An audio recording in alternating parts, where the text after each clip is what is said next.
कक्षा 8 की ब्रिज कार्यपुस्तिका प्रखर भाग 2 का कार्यपत्रक 52 हल करेंगे पेज नंबर 59 पर। प्रश्न नंबर 1, भाजकता के नियम लिखें। यहाँ हमें भाजकता के नियम लिखने हैं। 3 से भाजकता का नियम, संख्या के अंकों का योगफल 3 से विभाज्य हो तो वह संख्या 3 से विभाज्य होगी। अगर किसी संख्या के अंकों का योग अंकों को जोड़े तो उसमें 3 का भाग जाए तो वह संख्या भी 3 से विभाज्य होगी। 6 से विभाजकता का नियम, जो संख्या 2 व 3 से विभाज्य होगी वह संख्या 6 से भी विभाज्य होगी। जिस संख्या में 2 का भी भाग जा रहा हो और 3 का भी भाग जा रहा हो तो उस संख्या में 6 का भी भाग पूरी बार जाएगा, वह 6 से भी विभाज्य होगी। प्रश्न 11 से की विभाजकता का नियम, जब संख्या के सम स्थानों के अंकों का योगफल व विषम स्थानों के अंकों का योगफल का अंतर 11 से विभाज्य हो।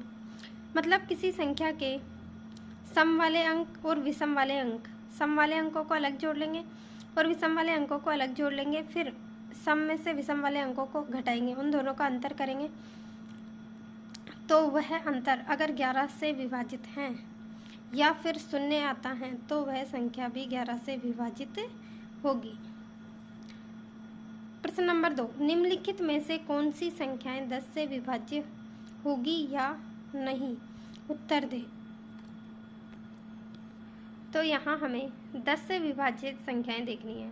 तो जिससे भी संख्या के इकाई का अंक 0 होगा तो वह संख्या 10 से विभाज्य होगी। तो यहाँ 200 में इकाई का अंक 0 है तो ये विभाज्य होगी। हाँ, यहाँ 7 है इकाई का अंक तो नहीं, इकाई का अंक 0 है तो यह 10 से विभाज्य होगी। 962 में 2 है तो नहीं, 1800 में हाँ, 33,506 नहीं, 100 हाँ, 100 हाँ, और 83,450 हाँ, क्योंकि यहाँ भी इकाई का अंक 0 है। प्रश्न नंबर 3, निम्नलिखित में से कौन सी संख्याएं 2 से विभाज्य होगी, हाँ या ना में उत्तर दे। तो ऐसी संख्याएं जिसमें इकाई का अंक 0, 2, 4, 6, 8 हो वे सभी संख्याएं 2 से विभाज्य होगी। तो यहाँ इकाई का अंक 2 है तो ये विभाज्य होगी। हाँ, ये 8 है, हाँ, 1 तो नहीं होगी, ये 4 विभाज्य होगी, 6 विभाज्य होगी, 2 विभाज्य होगी, 1 नहीं होगी, 1 नहीं, और 0 हाँ। प्रश्न नंबर 4, निम्नलिखित में से कौन सी संख्याएं 5 से विभाज्य होगी, हाँ या ना में उत्तर दे। तो ऐसी संख्याएं जिसमें इकाई का अंक 0 हो या 5 हो वे सभी संख्याएं 5 से विभाज्य होती हैं। तो यहाँ इकाई का अंक 0 है तो ये विभाजित होगी, यहाँ 2 है तो नहीं होगी, 5 तो होगी, 585 हाँ, 7160 में 0 है हाँ, यहाँ भी 0 है हाँ, यहाँ 1 है नहीं, यहाँ 0 है हाँ, और यहाँ 2 है तो नहीं। प्रश्न नंबर 5, निम्न में से जो कथन सत्य हैं उसके सामने सही का निशान एवं जो कथन गलत हैं उसके सामने गलत का निशान लगाइए। तो यदि कोई संख्या 5 से विभाज्य है तो वह 10 से भी विभाज्य होगी, ऐसा कथन गलत है, क्योंकि 5 से विभाजित हो वह 10 से भी हो ऐसा कोई जरूरी नहीं है। यदि कोई संख्या 6 से विभाज्य है तो वह 9 से भी विभाज्य होगी, गलत। यदि कोई संख्या 8 से विभाज्य है तो वह 2 व 4 से विभाज्य होगी, यह कथन सत्य है। अगर कोई संख्या 8 से विभाजित हो रही है तो वह 2 से और 4 से भी विभाजित होगी।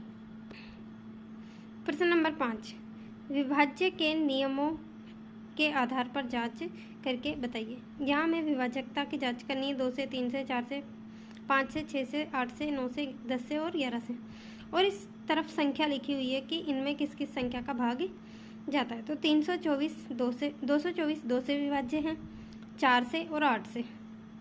325 केवल 5 से विभाज्य हैं। 429 यह 3 से विभाज्य हैं और 11 से भी विभाज्य हैं। 441 3 से विभाज्य हैं और 9 से विभाज्य हैं। 705 यह संख्या 3 से विभाज्य और 5 से भी विभाज्य हैं। इस प्रकार हमने इनमें विभाजकता के नियमों की देखकर संख्याओं को बताया कि ये किस किस से विभाजित हैं। प्रश्न नंबर 7, रिक्त स्थानों में ऐसा अंक लिखें ताकि संख्या 9 से पूर्णतः विभाज्य हो जाए।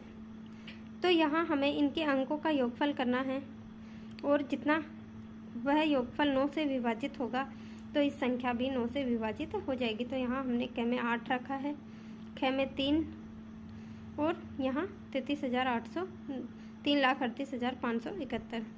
इस प्रकार हमारा कार्यपत्रक 52 पूरा हुआ।